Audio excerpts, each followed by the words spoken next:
ಇವತ್ತು ನಾನು ಹೇಳ್ತಿರೋ ಕತೆ ಒಂದು ಪುಟ್ಟ ಗುಬ್ಬಚ್ಚಿಯ ಬಗ್ಗೆ.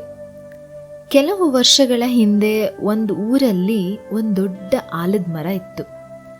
ಆ ಮರದಲ್ಲಿ ಒಂದು ಪುಟ್ಟ ಗುಬ್ಬಚ್ಚಿ ತನ್ನ ಮನೆಯನ್ನ ಕಟ್ಕೊಂಡು ಅಲ್ಲೇ ವಾಸ ಮಾಡ್ತಿತ್ತು. ಅದರ ಹೆಸರು ಚಿಕ್ಕಿ ಅಂತ. ಎಲ್ಲ ಪಕ್ಷಿಗಳು ಮರದಿಂದ ಮರಕ್ಕೆ ಹಾರ್ಕೊಂಡು ಹೋಗ್ತಿದ್ರೆ ಚಿಕ್ಕಿ ಮಾತ್ರ ಮರದಲ್ಲೇ ಕುತ್ಕೊಂಡು ಎತ್ತರದಲ್ಲಿ ಇರೋ ಮೋಡಗಳನ್ನು ನೋಡ್ತಾ ಇದ್ಲು. ಅಲ್ಲಿಗೆ ಹೋಗೋದು ಹೇಗೆ ಅಂತ ಯೋಚನೆ ಮಾಡ್ತಿದ್ಲು. ಅಲ್ಲಿ ಮೋಡದೊಳಗೆ ಒಂದು ಸಾಮ್ರಾಜ್ಯನೇ ಇರ್ಬೋದಲ್ವಾ ಅಂತ ಯೋಚನೆ ಮಾಡ್ತಿದ್ಲು. ಪ್ರತಿದಿನ ಚಿಕ್ಕಿ ಜೋರಾಗಿ ಕಿರ್ಚ್ಕೊಂಡು ಖುಷಿಯಿಂದ ಅದ್ರ ಸ್ನೇಹಿತರಿಗೆ ಹೇಳ್ತಿದ್ಲು, ಒಂದಲ್ಲ ಒಂದಿನ ಆ ಮೋಡಗಳ ಹತ್ರ ನಾನು ಖಂಡಿತ ಹೋಗ್ತೀನಿ ಅಂತ. ಅದಕ್ಕೆ ಅವರೆಲ್ಲ, ಚಿಕ್ಕಿ ನೀನು ಪೆದ್ದಿ ಆಗಿದ್ಯಾ, ಮೋಡ ತುಂಬ ಎತ್ತರದಲ್ಲಿದೆ, ನೀನು ಇಷ್ಟು ಚಿಕ್ಕ ಪಕ್ಷಿ, ನಿನ್ನಿಂದ ಅಲ್ಲಿಗೆ ಹೋಗೋಕ್ಕೆ ಆಗಲ್ಲ ಅಂತ ಹೇಳ್ತಿದ್ರು. ಆದರೆ ಚಿಕ್ಕಿ ತನ್ನ ಮನಸ್ಸಲ್ಲಿ ತುಂಬ ಬಲವಾಗಿ ನಾನು ಅಲ್ಲಿಗೆ ಹೋಗ್ತೀನಿ ಅಂತ ಅಂದ್ಕೊಂಡಿದ್ಲು. ಅದು ಪ್ರತಿದಿನ ತನ್ನ ರೆಕ್ಕೆಗಳನ್ನು ಜೋರಾಗಿ ಬಡಿದು ಮೇಲೆ ಮೇಲೆ ಹಾರೋಕೆ ಅಭ್ಯಾಸ ಮಾಡ್ತಿತ್ತು. ಆ ಊರಲ್ಲಿರೋ ಎತ್ತರವಾದ ಮರದ ಮೇಲೆ ಹೋಗಿ ರೆಕ್ಕೆಗಳನ್ನು ತೆಗೆದು ಜೋರಾಗಿ ಹಾರೋಕೆ ಅಭ್ಯಾಸ ಮಾಡ್ತು.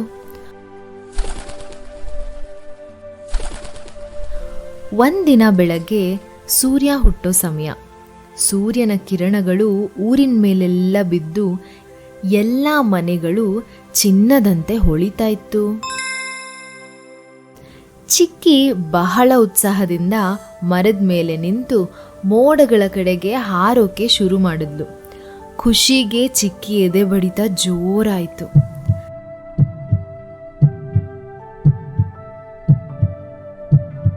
ತನ್ನ ರೆಕ್ಕೆಗಳನ್ನು ಜೋರಾಗಿ ಬಡಿತಾ ಮೋಡಗಳ ಹತ್ರ ಹಾರಿ ಹೋಯಿತು.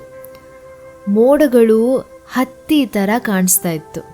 ಇದ್ದಕ್ಕಿದ್ದಂಗೆ ಮೋಡಗಳೆಲ್ಲ ಪರ್ದೆ ರೀತಿ ತೆರೀತು.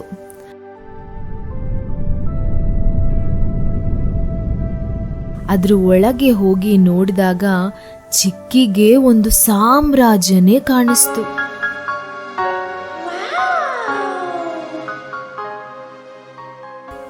ಗಾಳಿಗೆ ತೇಲಾಡ್ತಾ ಇದ್ದ ಮೋಡದ ಸಾಮ್ರಾಜ್ಯನ ನೋಡಿದ ಚಿಕ್ಕಿ ಆಶ್ಚರ್ಯದಿಂದ ತನ್ನ ಕಣ್ಣುಗಳನ್ನು ಅರಳಿಸಿ ನೋಡ್ತಾ ಇತ್ತು. ಚಿಕ್ಕಿ ಯಾವತ್ತೂ ನೋಡೇ ಇರದ ಜೀವಿಗಳು ಆ ಸಾಮ್ರಾಜ್ಯದಲ್ಲಿ ಇತ್ತು. ಹಾರಾಡೋ ಬೆಕ್ಕು, ಕನ್ನಡಿ ಹಾಕಿರೋ ಬಾವಲಿಗಳು, ನಗುಮುಖ ಇರೋ ಮೋಡಗಳು, ಇವುಗಳ ಮಧ್ಯ ವಯಸ್ಸಾಗಿರೋ ಹದ್ದು ಒಂದು ಕಿರೀಟವನ್ನ ಹಾಕೊಂಡು ಚಿಕ್ಕಿ ಮುಂದೆ ಬಂತು. ಸುಸ್ವಾಗತ ನಿನಗೆ ಪುಟಾಣಿ, ಕನಸು ಕಾಣೋರು ಮತ್ತೆ ಧೈರ್ಯ ಇರೋರು ಮಾತ್ರ ಈ ಮೋಡದ ಸಾಮ್ರಾಜ್ಯಕ್ಕೆ ಬರೋಕೆ ಸಾಧ್ಯ ಅಂತ ಹೇಳ್ತು. ಚಿಕ್ಕಿ ವಿನಮ್ರತೆಯಿಂದ ತಲೆ ಬಾಗಿ ಹೇಳ್ತು, ನನಗೆ ಯಾವಾಗಲೂ ಈ ಮೋಡಗಳ ಒಳಗೆ ಏನೋ ಇದೆ ಅಂತ ಅನಿಸ್ತಾ ಇತ್ತು ಅಂತ ಹೇಳ್ತು. ಅದಕ್ಕೆ ರಾಜ ಹದ್ದು, ನಾವು ನಿನ್ನನ್ನು ತುಂಬ ದಿನದಿಂದ ನೋಡ್ತಾ ಇದ್ದೀವಿ. ನೀನು ಯಾವತ್ತೂ ನಿನ್ನ ಮನಸ್ಸನ್ನು ವಿಚಲತೆ ಮಾಡಿಕೊಳ್ಳದೆ ಆತ್ಮವಿಶ್ವಾಸದಿಂದ ಪ್ರತಿದಿನ ಇಲ್ಲಿ ಬರೋ ಪ್ರಯತ್ನ ಮಾಡ್ತಿದ್ದೆ. ಅದಕ್ಕೆ ನೀನಿಲ್ಲಿ ಬರೋಕ್ಕೆ ಸಾಧ್ಯ ಆಗಿದ್ದು ಅಂತ ಹೇಳ್ತು. ಮೋಡದಲ್ಲಿದ್ದ ಎಲ್ಲ ಜೀವಿಗಳು, ಚಿಕ್ಕಿ ನೀನಿವತ್ತು ಇಲ್ಲೇ ಇರು, ನಮ್ಮ ಜೊತೆಗೇ ಇರು ಅಂತ ಹೇಳಿದ್ವು. ಇಬ್ಬನಿ ಹನಿಯ ಚಾ ಕುಡ್ಕೊಂಡು ಮೆತ್ತಗೆ ಇದ್ದ ಮೋಡದ ಹಾಸಿಗೆ ಮೇಲೆ ಮಲ್ಕೊಂಡು ತಂಗಾಳಿ ಜೊತೆ ಕಣ್ಣ ಮುಚ್ಚಾಲೆ ಆಟ ಆಡ್ತಾ ಮೋಡಗಳ ಮಕ್ಕಳ ಜೊತೆ ಹಾಡನ್ನ ಹೇಳ್ತಾ ಆನಂದಿಸ್ತಾ ಇದ್ಲು ಚಿಕ್ಕಿ.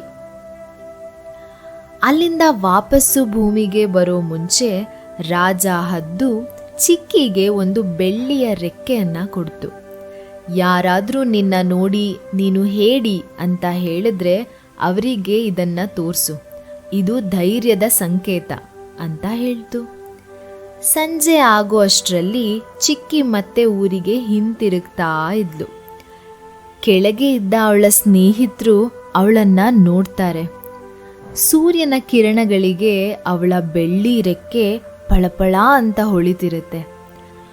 ಅವಳು ಬಂದ ತಕ್ಷಣ ಎಲ್ಲರೂ ಎಲ್ಲಿ ಹೋಗಿದ್ದೆ ಚಿಕ್ಕಿ ಅಂತ ತುಂಬ ಆಶ್ಚರ್ಯದಿಂದ ಅವ್ರ ಕಣ್ಣುಗಳನ್ನು ಅರಳಿಸಿ ಚಿಕ್ಕಿನ ಕೇಳ್ತಾರೆ.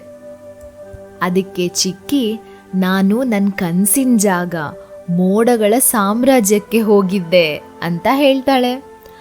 ಅವತ್ತಿನಿಂದ ಚಿಕ್ಕಿನ ನೀನು ಹೇಳಿ ಚಿಕ್ಕವಳು ಅಂತ ಯಾರೂ ರೇಗಿಸೋದೇ ಇಲ್ಲ.